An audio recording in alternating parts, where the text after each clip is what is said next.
Hello students, welcome to my channel. I'm Hasham. So last video I have completed the problems on basic pay. So we have started the head income from salary. In that I have already explained you what are the items that comes under income from salary and what are the components of income from salary. Now in this video I'm going to explain you about the second component, that is allowances. The first component is basic salary, second component is allowance, third is perquisite, and fourth is profit in lieu of salary. So here allowances. What is the meaning of the term allowance? What are the different types of allowances and which are taxable, which are exempted? All these things I am going to explain. So without understanding this theory, you should not go to problems, because the problems are based on the theoretical knowledge. So don't underestimate the importance of theory. Watch the video carefully from beginning till end, not once but 2-3 times. Then only you can get the complete command on the subject of income tax. So if you are satisfied, give a like to the video, share my channel and subscribe. Now I'm going to explain about the term allowances. So income tax assessment year 2025-26. So meaning of the term allowance. So first of all, I am going to explain you what do you mean by allowance. See carefully. Allowance is a fixed amount. Allowance is a fixed amount which is paid by employer to employee for a specific purpose in addition to salary. So apart from salary, in addition to salary, a fixed amount monthly will be given by the employer to the employee, but for a specific purpose. The purpose may be, the examples of allowances may be dearness allowance, city compensatory allowance, children education allowance, etc. So all these are the allowances. From taxability point of view, the employees can be divided into two categories: special category employee and general category employee. First we'll discuss who are special category employees. Now any allowance given, received by the following person is fully exempted. So special category employees are those employees to whom allowances given by the employer is fully exempted, not at all taxable. Who are those employees? First one, allowances received by judges of Supreme Court and High Court. In examination you may be asked a theory question: what are the allowances which are fully exempted from tax? So these 5 points you have to remember. So any allowance given to judges of Supreme Court and High Court, right? Then allowances received by employees of UNO, United Nations Organization.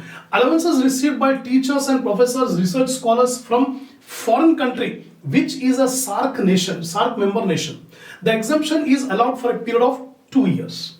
And lastly, allowances received by chairman or member of UPSC, Union Public Service Commission. So these are called special category employees and the allowances are fully exempted from tax. Now general category employees. Now you see.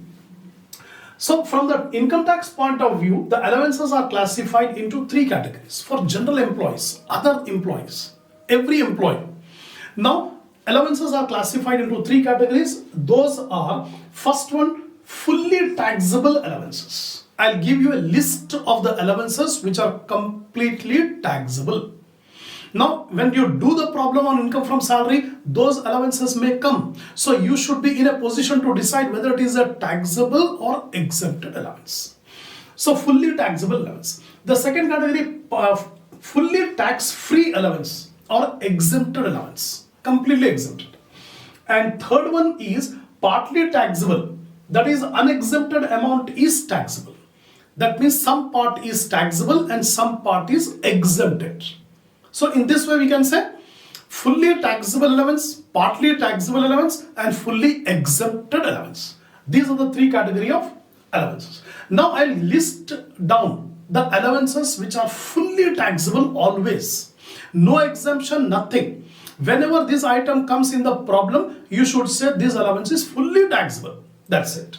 Now, which are the allowances? The list goes like this. Dearness allowance, it is called DA or high cost of living allowance. Because of inflation, महंगाई, it's a big burden on the employees that their salary is not at all sufficient to maintain the lifestyle. So that's why to combat this inflation, employers will give DA, dearness allowance, or high cost of living allowance, fully taxable. Additional DA, fully taxable.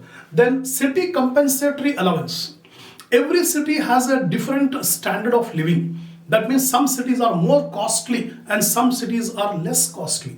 So to face this high cost of living in a city, the employer may give CCA, city compensatory allowance, fully taxable. Then fourth one is marriage allowance, family allowance, meal allowance, servant allowance, project allowance, medical allowance, lunch allowance, overtime allowance, warden allowance, tiffin allowance, then dress allowance, daily allowance. So 15 examples I have given. Apart from that, many more allowances are there.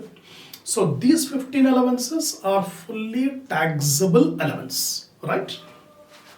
Now note, foreign allowance for foreign government. Foreign allowance for government employees is fully tax free, and for others it is fully taxable. Foreign allowance given by the government to employees who are serving abroad. In every other country, we have Indian ambassadors working. So Indian ambassadors are the government employees. The government will pay salary to Indian ambassadors. So any allowance received by Indian employees who are working abroad, those allowances are completely tax free. Next, if DA enters for retirement benefit, then it is known as DP. So a student must know the difference between DP and DA. If the dearness allowance is considered in calculating the retirement benefits, then that DA is called dearness pay, DP. So that is that part of DA which enters for retirement benefit is called DP. Now fully tax-free or exempted allowance. Just now we have seen the list. Which are the allowances which are completely tax-free? Foreign allowance to government employees. So any allowance given by the government to employees who are serving abroad, those allowances are completely tax-free. Any allowance paid to High Court and Supreme Court judges, and even Chief Election Commissioner or Election Commissioner or present and former chairman and member of UPSC, Union Public Service Commission. Then allowances received by employee of UNO, diplomatic and consulate staff of foreign government. And allowances received by a teacher, professor, research scholar from a foreign country in SAARC member nation for a period of 2 years. And lastly, allowances received by chairman or member of UPSC. So these are the 5 allowances which are completely exempted. In previous year, one question had been asked in examination. Give some 5 example of those allowances which are completely exempted. Remember this. Now, partly taxable allowances. Partly taxable means a part of the allowance is taxable and other part is exempted. Some part taxable, some part exempted. The following allowances are partly exempted from tax, that is unexempted amount is taxable. First is entertainment allowance. Now in the next video I am going to solve the problems on entertainment allowance, EA. So before that you must know what is EA, what are the types of EA, and what are the conditions you should get, for conditions you should fulfill to get the deduction of EA. Now entertainment allowance is one of the item of deduction under section 16(2). Remember, no exemption is given for EA, but deduction will be given under section 16(2). So EA allowance is one of the items of deduction under section 16(2). So remember this section. Deduction will be given under section 16(2) from the salary income. It is not an item of exempted allowance. Now this allowance is given for the purpose of personal use. Remember, this allowance may be given for official use or for personal use.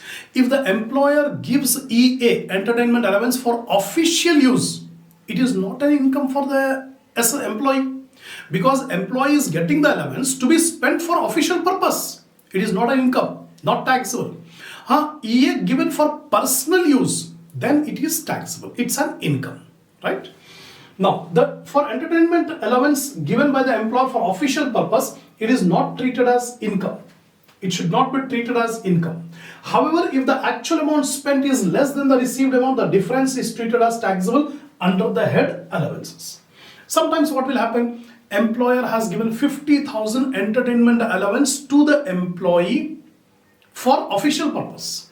But it is given in the problem that out of 50,000, 40,000 are spent. Remaining 10,000 unspent.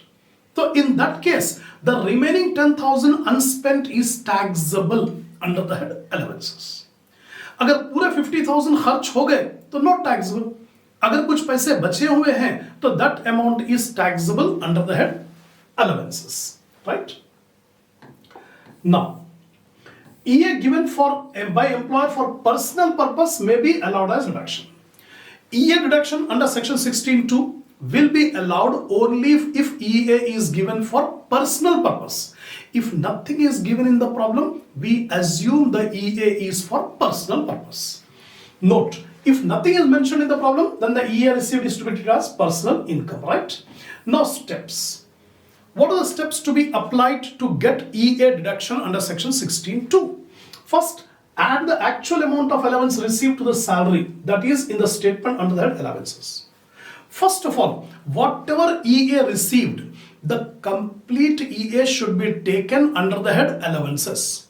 That means the complete EA received should be taken under the head allowances. Secondly, calculate the exempted amount of allowance in the working notes. Now you have to come to the working notes and calculate how much is the deduction allowed under section 16(2) in working notes. Thirdly, deduct the exempted amount of allowance under the head deductions under section 16(2). तो पहला step ये है कि whatever allowance you will get, take it in the allowance. Second step, in working note, calculate how much deduction the SSC will get under section 16(2). Thirdly, give the deduction under the deductions under section 16(2). That's it. Not deduction.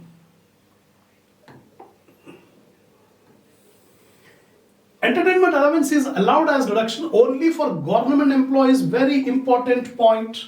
This EA deduction is given only for government employees. Remember, for non-government employees, no deduction of EA will be allowed. That is very important point. And the term government employee includes central government and state government, but does not include the employees of statutory corporation or local authorities. This point also you have to remember. When we say government employees, in this case, government employees means central government, state government. It does not include statutory corporation or local authority employees. They will be considered as non-government only. The deduction is least of the following two amounts. How much deduction? Least of the following three cases. First of all, EA deduction will be allowed only for government employees. Secondly, the EA deduction is least of the following three amounts. The first is 20% of salary. Remember, you have to remember these conditions. 20% of salary. And secondly, actual amount of EA received. And thirdly, fixed ceiling amount given by the Income Tax Act, that is 5,000. 5,000 is the maximum limit given by the Income Tax Act. So least of these three amount will be allowed as deduction. What are the three? 20% of salary, actual EA received, or fixed ceiling amount of 5,000, right? Salary means basic pay only. Here in the first case, we have to find out salary, na? 20% of salary. So you must know, what do you mean by salary here? Only basic pay. That will be considered as salary for computing 20% of salary. Note, very important note, deduction under section 16(2) would not be available in case of an employee being an SSC who pays the tax under default tax scheme under 115 BAC. So अगर कोई SSC, कोई employee अगर default tax scheme में regime में अगर ले रहा है तो उसको EA रिडक्शन नहीं मिलेगा. So EA reduction will be available only if the SSC has opted out of default tax scheme. That means he has taken optional tax regime to file the return. In that case only EA reduction will be allowed. So in this video, I have explained you about the meaning of the term allowances, what are the different types of allowances, what are completely exempted allowance, what are fully taxable allowance, and what are the partly taxable allowance. One partly taxable allowance I have explained, entertainment allowance. So inshallah, we'll do the problems on EA in the next video. So if you are satisfied, give a like to the video, share my channel, subscribe if you have not yet subscribed. Give the comments regarding how this channel is beneficial to you, from which country, from which university you belong, so that I can be able to know. It will motivate me to give more and more better videos for your benefits. So inshallah, we'll continue the problem in the next video.